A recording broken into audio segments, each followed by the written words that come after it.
Un viajero honesto que hubiera presenciado una criatura extraordinaria, con la apariencia de una serpiente marina, no tendría reparos en mencionarlo. Sin embargo, ese mismo viajero, si hubiera experimentado un presentimiento peculiar, un impulso inesperado, un capricho de pensamiento, una visión considerada como tal, un sueño o cualquier otra impresión mental notable, vacilaría mucho antes de confesarlo. En lo que voy a relatar, no tengo la intención de establecer, oponer o apoyar ninguna teoría en absoluto. Puede ser necesario aclarar que la persona afectada, una dama, no tenía ningún grado de parentesco conmigo. Una suposición errónea al respecto podría sugerir una explicación de parte de mi propio caso, pero solo una parte, que carecería totalmente de fundamento. No puede atribuirse a mi herencia alguna peculiaridad desarrollada, ni había tenido antes ninguna experiencia similar, ni he tenido desde entonces ninguna experiencia en absoluto similar. No importa si han pasado muchos años o apenas unos pocos desde que se cometió un asesinato en Inglaterra que captó gran atención.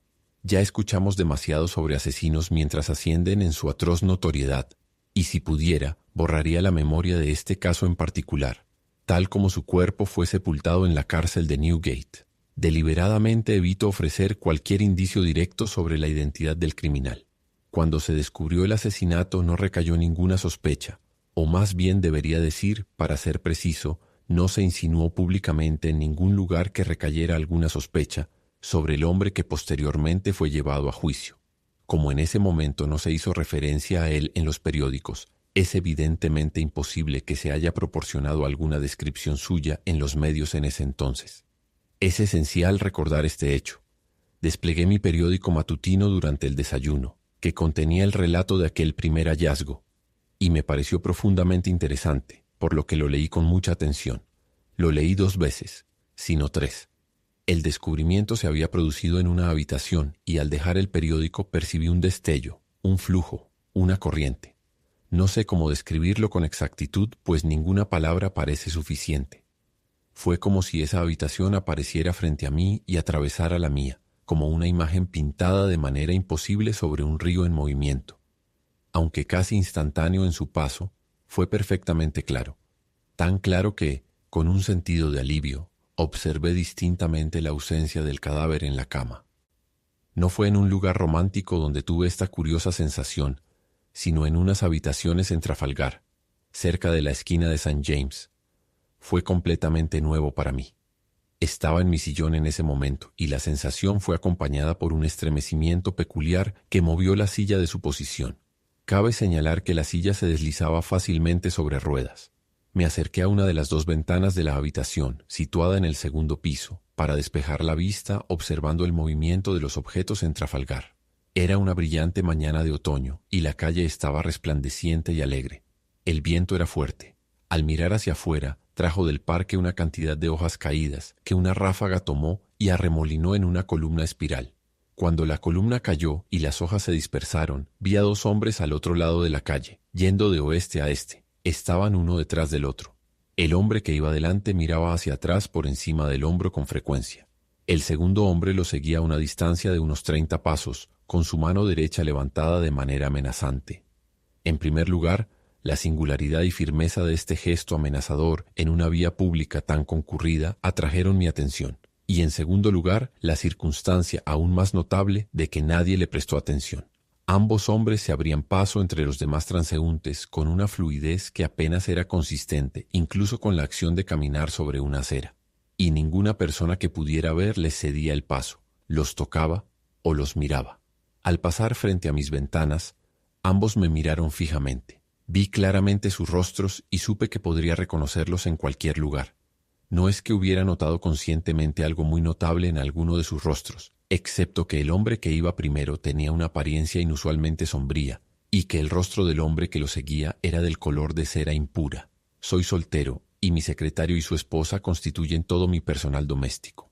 Trabajo en una sucursal bancaria y desearía que mis deberes como jefe de un departamento fueran tan ligeros como se supone popularmente. Me mantuvieron en la ciudad ese otoño cuando necesitaba un cambio. No estaba enfermo, pero no me sentía bien. Mi lector debe ser comprensivo con mi sensación de agotamiento, el sentimiento depresivo de una vida monótona y estando ligeramente dispepsia. Mi renombrado médico me asegura que mi estado de salud en ese momento no justifica una descripción más fuerte, y cito la propia respuesta escrita que me dio. A medida que las circunstancias del asesinato, que se desentrañaban gradualmente, cobraban fuerza en la mente pública, me mantenía al margen al querer saber lo menos posible sobre ellas en medio de la conmoción general. Sin embargo, estaba al tanto de que se había emitido un veredicto de asesinato premeditado contra el presunto asesino y que había sido enviado a Newgate para ser juzgado. También sabía que su juicio había sido pospuesto en una sesión del Tribunal Penal Central debido a los prejuicios generales y la falta de tiempo para preparar la defensa. Además, puede que haya sabido, aunque creo que no, cuándo o aproximadamente cuándo se celebraría la sesión en la que su juicio estaba programado. Mi sala de estar, dormitorio y vestidor están todos en un mismo piso. El vestidor solo se comunica a través del dormitorio. Es cierto que hay una puerta en el vestidor que antes conectaba con la escalera. Sin embargo, una parte de las instalaciones de mi baño ha sido, y había estado ya por algunos años, colocada frente a ella. En el mismo periodo, y como parte de la misma instalación, la puerta había sido clavada y recubierta con tela. Estaba de pie en mi habitación una noche tarde, dando algunas instrucciones a mi empleado antes de que se fuera a dormir. Mi rostro estaba dirigido hacia la única puerta de comunicación con el vestidor, y ésta estaba cerrada. La espalda de mi empleado daba a esa puerta. Mientras le hablaba, vi que se abría, y un hombre miraba adentro, haciéndome señas de manera muy intensa y misteriosa. Ese hombre era el segundo de los dos que había visto en Trafalgar, y su rostro tenía un tono pálido, similar al de cera impura. La figura, tras hacer señas, retrocedió y cerró la puerta. Sin más demora que la necesaria para cruzar la habitación, abrí la puerta del vestidor y miré dentro. Ya tenía una vela encendida en la mano. No tenía ninguna expectativa de ver a la figura en el vestidor, y efectivamente no la vi allí. Consciente de que mi asistente estaba asombrado, me volví hacia él y le dije: «Derrick, ¿podrías creer que en mis plenas facultades imaginé que vi un...?» Al poner mi mano sobre su pecho, con un sobresalto repentino, él tembló violentamente y dijo: «Oh, señor, sí, señor, un hombre muerto haciendo señas. Ahora bien, no creo que Derrick, mi fiel y devoto asistente durante más de 20 años, tuviera ninguna impresión de haber visto tal figura hasta que lo toqué. El cambio en él fue tan sorprendente que estoy convencido de que obtuvo su impresión de algún modo oculto de mí en ese instante. Le pedí a Derrick que trajera un poco de brandy, le di una copa y me alegré de tomar una yo mismo.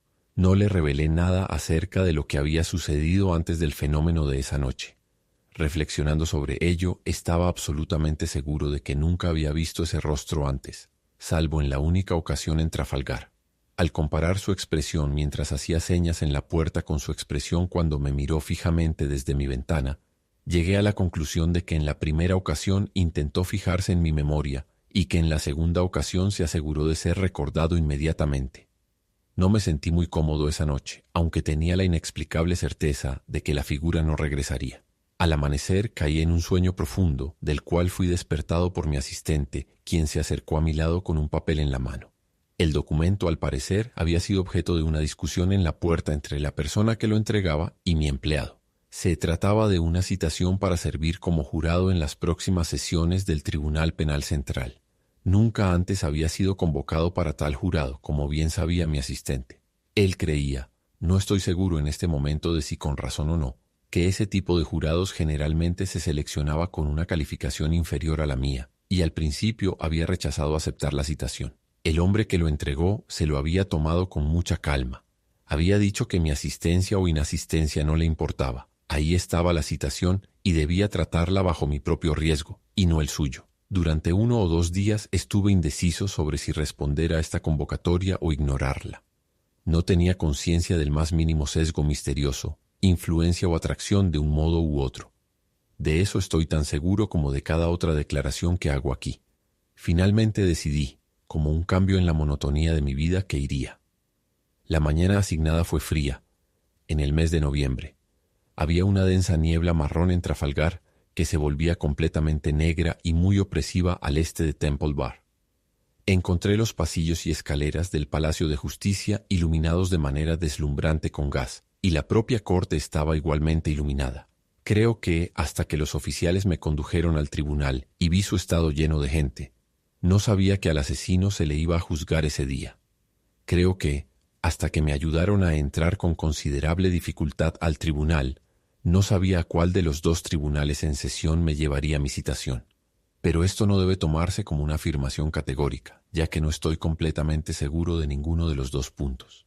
Tomé asiento en el lugar destinado para los jurados en espera y miré alrededor del tribunal tanto como pude a través de la nube de niebla y aliento que lo llenaba. Observé el vapor negro colgando como una cortina turbia fuera de las grandes ventanas y escuché el sonido amortiguado de las ruedas sobre la paja o el acerrín que cubría la calle. También percibí el murmullo de la gente reunida, ocasionalmente interrumpido por un agudo silbido, una canción más fuerte o un grito. Poco después, los jueces, 2 en número, entraron y tomaron asiento. El murmullo en el tribunal se acalló de manera drástica. Se dio la orden de llevar al asesino al estrado. Él apareció allí, y en ese mismo instante lo reconocí como el primero de los 2 hombres que habían pasado por Trafalgar. Si mi nombre hubiera sido llamado en ese momento, dudo que hubiera podido responder audiblemente. Sin embargo, fue llamado alrededor del 6º u 8º lugar en la lista, y para entonces pude decir, «Presente». Ahora fíjese. Al subir al estrado, el prisionero que había estado observando atentamente pero sin mostrar preocupación, se agitó violentamente y llamó a su abogado. El deseo del prisionero de recusarme era tan evidente que provocó una pausa, durante la cual el abogado, con la mano sobre el estrado, susurró con su cliente y negó con la cabeza. Posteriormente supe por ese caballero que las primeras palabras aterradas del prisionero hacia él fueron: «A toda costa recusen a ese hombre». Pero como no dio ninguna razón para ello, y admitió que ni siquiera conocía mi nombre hasta que fue llamado y yo aparecí, no se hizo. Tanto por la razón ya explicada de que deseo evitar revivir la malsana memoria de ese asesino, como porque un relato detallado de su largo juicio no es en absoluto indispensable para mi narrativa. Me limitaré estrictamente a aquellos incidentes de los 10 días y noches durante los cuales nosotros, el jurado, fuimos mantenidos juntos, que se relacionan directamente con mi propia curiosa experiencia personal. En eso, y no en el asesino, es donde busco interesar a mi lector. Es a eso, y no a una página del calendario de Newgate, a lo que solicito atención. Fui elegido como presidente del jurado. En la segunda mañana del juicio, después de que se presentaron pruebas durante 2 horas, al dirigir la mirada hacia mis compañeros del jurado, encontré una inexplicable dificultad para contarlos. Los conté varias veces, pero siempre con la misma dificultad. En resumen, contaba a uno de más. Toqué al compañero del jurado que estaba a mi lado y le susurré: «Hazme el favor de contarnos». Se mostró sorprendido por la petición, pero giró la cabeza y contó: «Vaya, somos 13, pero no es posible, no, deberíamos ser 12. Según mi conteo ese día, siempre estábamos correctos en detalle, pero en conjunto siempre éramos uno de más. No había ninguna aparición, ninguna figura que lo explicara, pero ahora tenía un presentimiento interno de que la figura seguramente vendría. El jurado fue alojado en la taberna de Londres.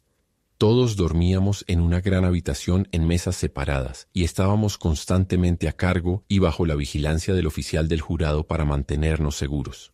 No veo razón para ocultar el verdadero nombre de ese oficial. Era inteligente, muy cortés y servicial, y muy respetado en la ciudad. Tenía una presencia agradable, buenos ojos, envidiables patillas negras y una voz sonora. Su nombre era el señor Harker. Cuando nos metíamos en nuestras 12 camas por la noche, la cama del señor Harker se colocaba atravesada frente a la puerta.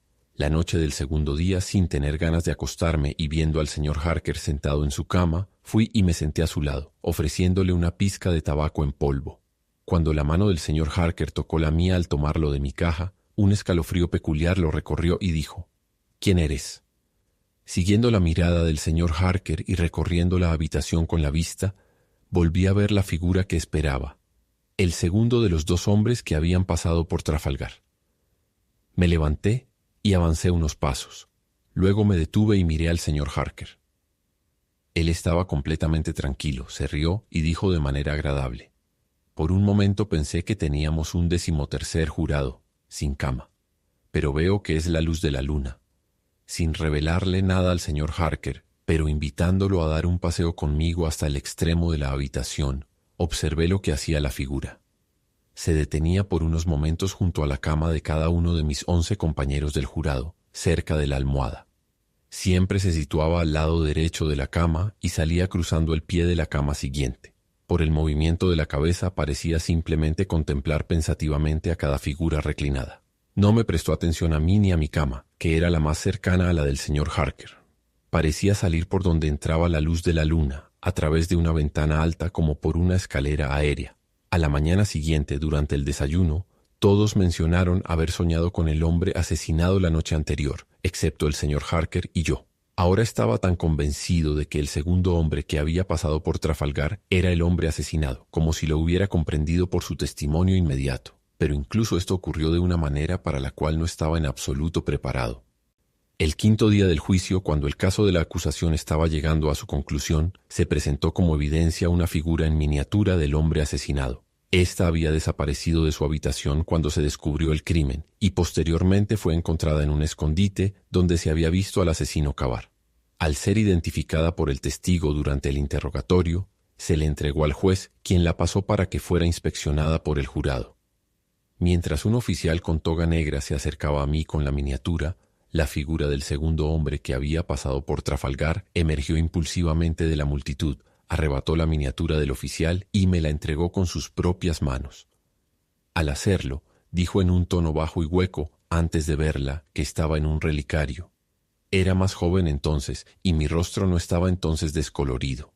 También se colocó entre mí y el miembro del jurado a quien se la habría entregado, y entre él y el siguiente jurado, continuando así por todos nosotros hasta regresar a mi posesión. Sin embargo, ninguno de ellos notó esto. En la mesa, y generalmente mientras estábamos bajo la custodia del señor Harker, habíamos debatido bastante sobre los procedimientos del día. En el quinto día, con el caso de la acusación ya cerrado y completo ante nosotros, nuestra discusión se volvió más animada y seria. Entre nosotros había un concejal, el hombre más terco que he conocido, que enfrentaba las pruebas más claras con las objeciones más absurdas, respaldado por 2 holgazanes. Los 3 provenían de un distrito tan afectado por la fiebre que parecían merecer un juicio por cientos de muertes. Cerca de la medianoche, cuando algunos ya nos preparábamos para dormir y estos necios estaban en su apogeo, vi nuevamente al hombre asesinado.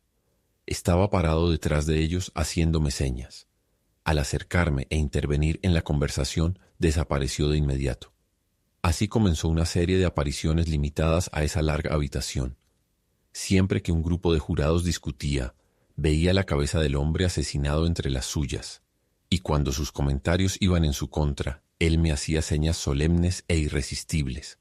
Se debe considerar que hasta el quinto día del juicio, durante la presentación de la miniatura, nunca había visto la aparición en la corte. A partir del inicio del caso de la defensa, ocurrieron 3 cambios. Mencionaré juntos 2 de ellos primero. La figura ahora estaba continuamente presente en la corte y nunca se dirigía a mí allí, sino siempre a la persona que estaba hablando en ese momento. Por ejemplo, la garganta del hombre asesinado había sido cortada de forma recta. En el discurso de apertura para la defensa se sugirió que el fallecido podría haberse cortado la propia garganta. En ese preciso momento la figura, con su garganta en el terrible estado, se situó junto al codo del orador, haciendo gestos a lo largo y ancho de su tráquea, primero con la mano derecha y luego con la izquierda, sugiriendo vigorosamente al propio orador la imposibilidad de que tal herida hubiera sido autoinfligida por cualquiera de las manos. Como otro ejemplo, un testigo de carácter, una mujer, declaró que el acusado era la persona más amable del mundo. La figura en ese instante se encontraba en el suelo frente a ella, mirándola de lleno en el rostro, y señalando el rostro malvado del acusado con un brazo extendido y un dedo apuntando. El tercer cambio que debo mencionar me impresionó profundamente como el más notable y sorprendente de todos. No teorizaré sobre ello, lo relataré con precisión y lo dejaré ahí. Aunque la aparición no era visible para quienes se dirigía, su cercanía a esas personas siempre iba acompañada de cierta agitación o perturbación de su parte. Me parecía como si estuviera impedida, por leyes a las que yo no estaba sujeto, de revelarse plenamente a los demás, y sin embargo podía de manera invisible, muda y oscura, nublar sus mentes. Cuando el principal abogado de la defensa sugirió la hipótesis de suicidio y la figura estaba al lado del erudito caballero, aserrando horriblemente su garganta cortada, es innegable que el abogado titubeó en su discurso, perdió por unos segundos el hilo de su ingenioso argumento, se enjuagó la frente con su pañuelo y se puso muy pálido. Cuando la testigo de carácter se vio confrontada por la aparición, sus ojos ciertamente siguieron la dirección del dedo apuntando y se posaron con vacilación e inquietud en el rostro del acusado. 2 ilustraciones adicionales serán suficientes. En el 8º día del juicio, después de la pausa diaria en la tarde para descansar y refrescarse por unos minutos, regresé al juzgado con el resto del jurado un poco antes que los jueces. Al ponerme de pie en el estrado y mirar alrededor, pensé que la figura no estaba allí, hasta que al levantar los ojos a la galería, la vi inclinada hacia adelante, asomándose sobre una mujer muy respetable, como para asegurarse de si los jueces habían retomado sus asientos o no. Inmediatamente después, esa mujer gritó, se desmayó y fue sacada. Lo mismo le ocurrió al venerable, sagaz y paciente juez que conducía el juicio. Cuando el juicio terminó y se acomodó él mismo y sus papeles para resumir, el hombre asesinado, entrando por la puerta de los jueces, avanzó hasta el escritorio de su señoría y miró ansiosamente por encima de su hombro las páginas de sus notas que estaba revisando. Un cambio apareció en el rostro de su señoría. Su mano se detuvo. El peculiar estremecimiento que yo conocía también lo recorrió. Él titubeó diciendo, «Disculpen, señores, por unos momentos. Me siento algo afectado por el aire viciado», y no se recuperó hasta que bebió un vaso de agua. Durante esos 6 interminables días, todo era una rutina monótona. Los mismos jueces, el asesino en el banquillo, las mismas preguntas, luces, lluvias y pasos sobre el aserrín. A pesar de esto, la figura del hombre asesinado siempre se mantuvo nítida ante mis ojos. Curiosamente, nunca miró al asesino, algo que me pregunté constantemente, pero jamás ocurrió. Ni me miró a mí después de la presentación de la miniatura hasta que llegaron los últimos minutos del juicio. Nos retiramos a deliberar 7 minutos antes de las 10 de la noche. El concejal y sus 2 parásitos parroquiales nos causaron tantos problemas que 2 veces regresamos al tribunal para pedir que se releyeran ciertos extractos de las notas del juez. 9 de nosotros no teníamos la menor duda sobre esos pasajes, ni tampoco, creo yo, nadie en el tribunal.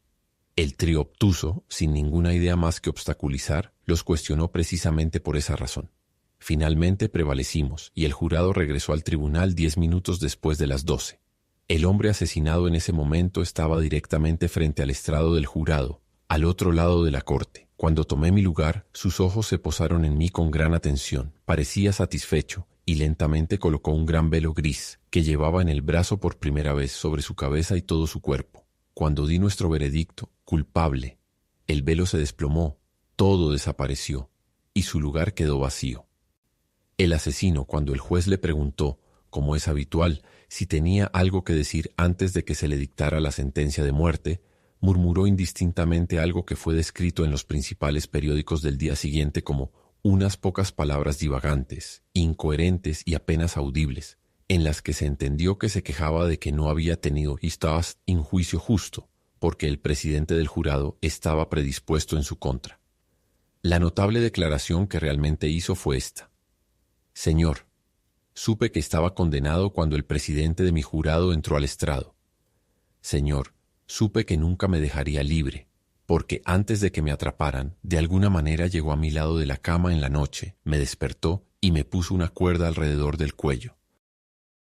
El fin.